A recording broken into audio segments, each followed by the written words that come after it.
that we have some of the finest hotel chains in the world, and it's a pity they are not here in Fiji. If they were, I suppose then we would have many more Indian tourists as well.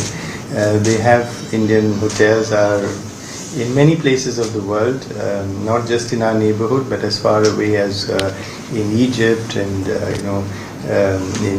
in Europe and elsewhere. So I'm sure that that is an opportunity of investment that is there.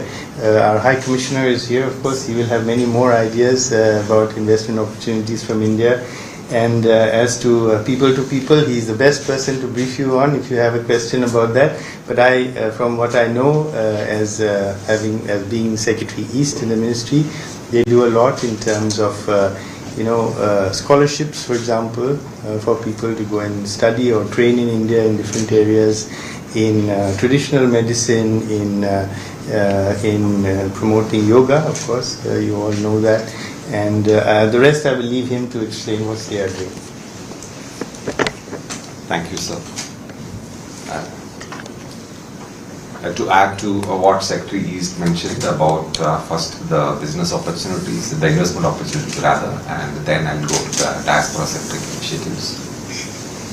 In terms of investment opportunities, it's very obvious because more than 40% of the country's GDP comes from tourism sector alone. As Secretary mentioned, I mean, it has tremendous potential for attracting investment from India.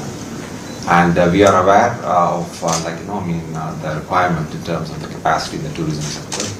And I'm happy to state that just a couple of months back, when we had facilitated the visit of Honorable Deputy Prime Minister, Mr. William Kavoka, who is also the Minister for Civil Aviation and Tourism, we had set up expressly meetings with these top Indian hospitality groups like the Taj and the Oberoi. I understand the discussions are currently ongoing, so we'll be hoping to see some Indian interest fructifying here. With regard to other opportunities, again, I see a lot of opportunities in the digital, sector. I mean, we are not going to be just limited by the engagement in the diaspora side. We want to get it to the next stage, the knowledge era, and especially in that regard, digital partnership is something which we are keenly focusing on. And again, it's a happy coincidence that there's also a lot of interest from Fiji, considering the expertise and the way we have been leveraging digital technology in India to transform both, improve both the ease of living as well as the ease of doing business. There's a lot of interest from Fiji also to do, things with us in the digital cooperation side. So discussions are underway, and perhaps we'll be able to announce something soon. With regard to the diaspora-centric initiatives, as was mentioned by Secretary East, recent years we have seen unprecedented kind of number of high-level political exchanges which have solidly put us on a very strong trajectory as far as our multifaceted partnership is concerned. But parallelly we are also aware that Fiji being a major diaspora country, it is important to engage with all stakeholders, including the government of Fiji and the diaspora organizations, the community organizations here, to further nourish and strengthen the unique cultural linkage that we have. So whether it is in terms of celebrating the 12th World Hindi Conference, the historic event, a global event that we did jointly with the government of Fiji last year, or the ongoing efforts to revive and restart the teaching of Tamil language here in Fiji, in partnership with Ministry of Education, Government of Fiji, and a leading diaspora community organization, Sangam, or celebrating or commemorating the Girmith legacy, or even, reconnecting the diaspora youth back to the land of their ancestors. We have been actively working on that. In fact, on this program called No India program, which is meant for the Indian diaspora youth from around the world, I'm happy to state that Fiji is the country which uses the highest number of slots in the entire world. And that is credit to the keen interest that is shown by the diaspora community here in getting connected back with the roots.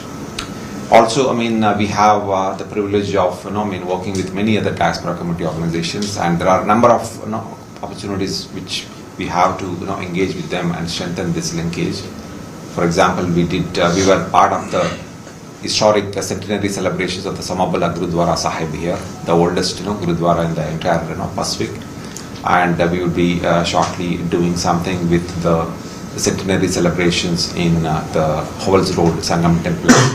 So these are initiatives that are going on around the year. In fact, even during the historic Pran Pratishtha ceremony in Ayodhya, perhaps this is the only country where our cultural center had got a cultural group right from Ayodhya, and we did our own, Utsav, Ramlala Utsav here throughout the country, to make sure that, people of Indian origin do not miss out on that historic opportunity. So this is something which we are keenly aware of and we are very focused on, and this will continue. I'm confident that, as I was telling our friends a couple of days back, the best is yet to come in as far as the relationship with Fiji is concerned. Thank you. Thank you, sir. So, I'm from Daily News. So 2 days back, we got a chance to speak with the Deputy Prime Minister of Fiji, Mr. Biman Rosaji. He highlighted two places where he wants to engage with India. First is tourism, and in tourism sector, he specifically highlighted of promoting Fiji as a wedding destination, and he categorically said that he wants India to engage with Fiji in this particular aspect. And second, he said that he also wants India to engage with Fiji on agriculture. They want more agricultural cooperation. So, sir, are there any plans in the near future? Go ahead. See, I think tourism we've already discussed, what is the potential and what can be done. Unfortunately, the number of Indian tourists coming to Fiji, a major tourist destination, is very, very low. Last year, I believe the total number of tourists that came to this country was about 929,000. But I understand right from India, I think it was hardly a few thousands. So there is, of course, it's the world's largest market and the fastest growing market. So it would certainly be logical for the stakeholders on this side, whether it is the tourism companies or Fiji Airways and other stakeholders, to look at the Indian market to connect them better, to give them assured and regular connectivity, because that is one major stumbling block which we see in getting Indian tourists from mainland to coming here. So once I think those issues are set right, the connectivity, I think then automatically you will see, because Indians are one of the fastest growing markets and also one of the highest spending tourists also around the world. So that is more up to the Fijian stakeholders to look at how they will engage with the fastest market. The other one about the agriculture part, we are strongly engaged in agriculture. This is one of our core areas where we are focused for many, many decades. Even now as I speak, there is an Indian expert, perhaps the only plant pathologist in the entire South Pacific is a Government of India deputed officer. She is working with the Sugarcane Research Institute of Fiji. This is an Indian expert funded by Government of India.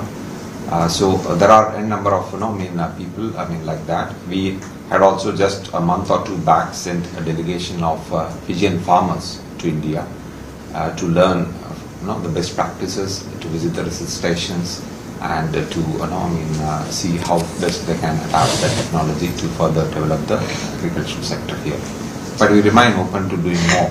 Agriculture is one area where I see a lot of potential here in Fiji, and we will be happy to go by the requirements from the Fijian side. As was mentioned during the remarks earlier, our development partnership is very unique because it's totally demand driven. What is the priority and at what pace you are comfortable, that is how we go. So we would wait to hear from our reference here to know about what is the priority area, and then we will accordingly partner with them to build a stronger and resilient agricultural sector. Last question from my side. Sir, are there any plans of direct flight connectivity between India and Fiji? This is, of course, a subject that has come up again and again in conversations. As you know, in India now we have all the airlines are privately held. So these will really be commercial decisions that they will make. But certainly, insofar as pointing out the opportunities are concerned, we will point to the airlines that there are significant opportunities for tourism with Fiji. Thank you, sir. Any further questions? Yeah, sure. Hi, so Mansi from Fiji Village News. I would just like to know, as you guys have spoken more about tourism, and as they have spoken about also the fewer number of people coming from India to Fiji in terms of tourism, how will the Indian government ensure that this increases and Fiji gets more tourists from India? We'll be happy to work with your High Commission in Delhi, to promote tourism. I was talking to your High Commissioner who is here for the visit, and he was saying how there is so little awareness about Fiji outside the big cities. So in Delhi, of course, people know, but if you go to other cities, maybe they are not so aware how to get to Fiji. What is there that is an offer. They know that Fiji is a close partner country of India in the Pacific. They know that it has a large population of Indian origin, but apart from that, they don't know about the beauty of the place or the facilities, the lovely hotels that you have, which is not really well known. So I think we can certainly partner with your High Commission in promoting Fijian tourism to Fiji. I have another question, sir. As you have mentioned, the purpose of the Indian President of Fiji as the signer of the agreements. Is there any other further discussions that has taken place in terms of future development plans between India and Fiji? So we discussed the broad areas that I mentioned, which is health sector, which is not just only the issue of the hospital that we are building, but also in terms of implementation of the Indian pharmacopoeia, the recognition of the Indian pharmacopoeia, the availability of inexpensive but world-class generic medicines from India, which will really help. It's already helping the Fijian health sector, but it could do more. So that is one whole area, and the other area, as I mentioned, about the digital public infrastructure, which can also be a game changer, both in terms of creating, startup environment in Fiji, for example, for the entire digital space, and also in the delivery of public goods to the people. So these are some of the large areas that we discussed.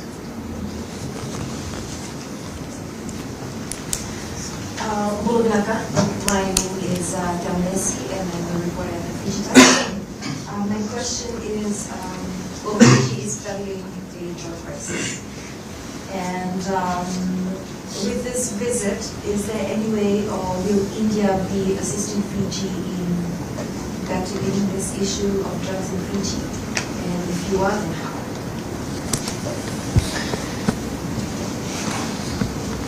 As the High Commissioner mentioned, our development partnership is very much demand-driven, and whatever Fiji government and the Fijian people want, we'd be very happy to look at that and see how we can contribute to that. At the moment, I can't say that we have any direct cooperation in the drug issue, the drug problem, but we have issues back in our own country, so we have some tools to deal with it. So if Fiji feels that they require some assistance in that, we'd be very happy to look at it. Thank you, sir. Good evening, sir. Bula, and welcome to Fiji. I'm Reggie from Fiji Live. I've got just two questions for you, sir. Just now you mentioned about the exchanges being demand-driven.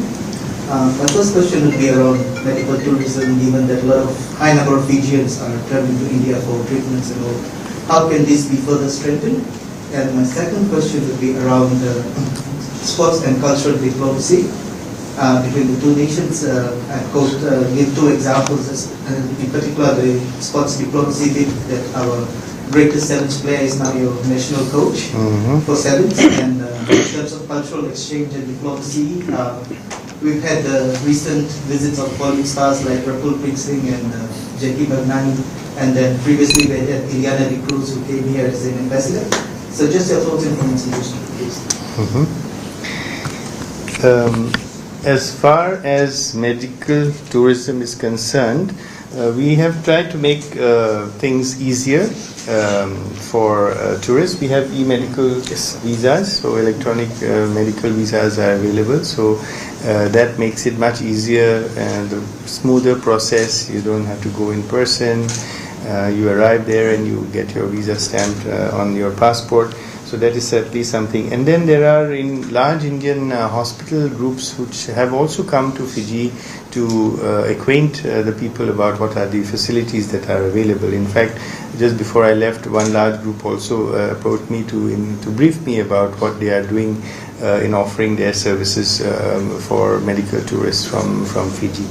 So I think that is one area where there is a lot of potential, because we have people from from as far away as from the Philippines, which is not too far away from you, who travel to India from the Pacific, some of the Pacific Island countries as well, like Palau, for example. They go to India for the treatment, not because it is inexpensive, but mainly because it is very good and also inexpensive. So even if they have to travel by air, even if they have to go and stay there, they still find it a better package than what alternatives they have. As far as sports diplomacy is concerned, yes, I think we kind of talked about it. The President did mention about our national coach, and if I may let out a secret, can I let out a secret? Her son-in-law is a rugby player, so she knows rugby, and she is interested in the subject. So I think that is another thing that is binding us together at the moment, India and Fiji. So she did mention that maybe one day, we are not as good as you yet, but maybe one day we will be able to have a match between us. Let's look forward to that. That will be some technology transfer from Fiji to India. We look forward to that. Just add on, and we also have our Roy Krishna, the national captain, doing quite well in the He's Indian playing in the Super League. Indian. Right, that's Yeah, right. Okay, with Odisha yes, FC. yes, Are there Odisha FC. opportunities for Indian football clubs or the national team to tour here? Yes, certainly. Why not? Yeah, that could be a good idea. Thank you. Thank you, sir.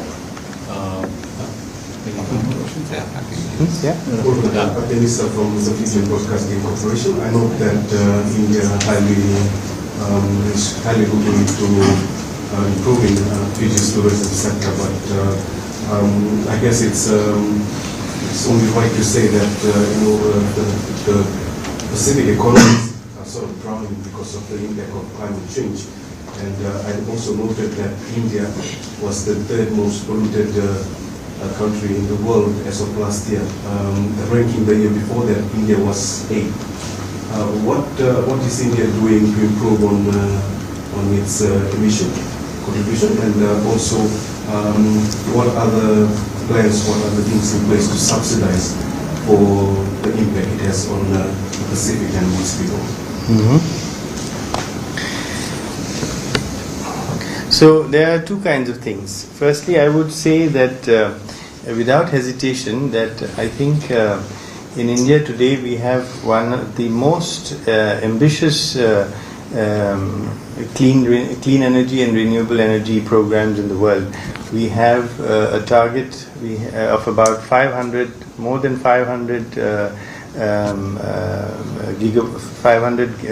billion gigawatts. And that is really a combination of solar and wind and other forms, biodiesel being one, which will really change the atmosphere, literally and figuratively speaking, in India with regard to energy and pollution. So that is one, and the other is that we are working with you, we are working with countries like you in how to harness renewable energy for your needs. So, today, for example, the President toured the government house where the solar facilities, solar panels have been installed, and how it is now powered with solar energy. Similarly, we have trained what we call solar mamas, in the all over the Pacific Islands, not only in the Pacific Islands, in the Caribbean, in Latin America. These are basically grandmothers in their respective villages who install solar kits, and they're trained to do that, and they are trained to maintain those solar kits for their individual villages so that they can harness energy where they don't have any access to energy. So these are just two examples of what we have been doing. I must say that I have seen in my own eyes how over the last decade or so, the government's complete attitude towards climate change and the need to address climate change has undergone a complete revolution. Today, we have the Prime Minister has announced a program called LIFE. Basically, it is to livelihoods for the environment. So how lifestyles for the environment, which is how every individual, by his own actions, by his or her own actions, by his or her own attitude towards how the energy is used, can influence how the planet responds to the crisis that we are facing. So I think you will find in India a very sympathetic and as well as a very active partner in how you address climate change issues that are really affecting Pacific Island countries in a very big way. If you can just add something. Sure, please. With your permission, I'll just like to add one another project which we are doing in this very specific area. We know that climate change is an existential issue in the Pacific, but not many people, I'm sure, are aware that one of the most innovative projects here in Fiji that is happening right now is being funded by the Government of India. This is the parametric microinsurance product that was launched for the first time in Fiji. It was piloted very successfully in 2021, and now it has been scaled up, and when it is fully completed, it will be covering about 5,000 households. The most marginalized section of the Fijian households, 5,000 of them will be covered under this. And this was launched, scaled up version was launched in October last. Explain what it is. Sir, under this, the trigger for getting the insurance claim, it becomes much more easier. They don't need to individually do it like in the conventional sense. So if there is a climate event happening in a particular area, they don't need to meet any other threshold. So people who are covered under this micro insurance facility, they need to pay, I think, hardly $1 a day. But they are assured of minimum coverage, and trigger, as I said, the threshold is very low. And this is being done in partnership with the UN agencies. UNDP is a partner here, and it is happening. We had launched it in the Western Division in Naua area, in Taua area near Ba, and it's successfully being implemented on the ground as you speak. There are other programs also. It will be too many to list out. Secretary was talking about the solarization of heads of state residence that Honorable President visited even today in the State House. In fact, this is supposed to be done in each of the head of the state residences around the Pacific. But in Fiji, we have already done it for the President's House. We have done it for the residence of the chief of the Kumbolna Presidency in Bow Island, and we have also done it for the Great Council of Chiefs Hall, and very soon we will be also commissioning one for the official residence of the Prime Minister. This is not just only for demonstrative purpose. We have also gone to the ground, and we have already solarized about 350 houses, Fijian houses, in the rural areas under the solarization program. And as Secretary was mentioning, people also have been trained under the Solar Mamas program, so that it is self-sufficient. There is no need to constantly be dependent on some other partner. So this is working successfully even now. There are many more, that are under discussions in this area as well. Thank you. Can you just add one last question? The Pacific has been home to a lot of superpowers are trying to exploit the Pacific. That's what reports are saying.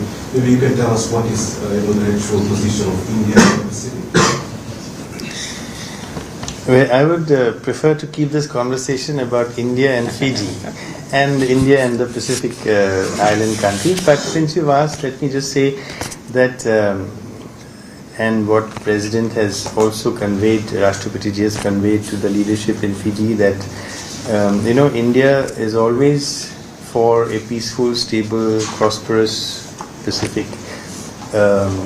It is, in our view, it should be an area where nobody imposes their will on another country, where territorial integrity and sovereignty are respected, and where every nation is an equal. So that is our philosophy.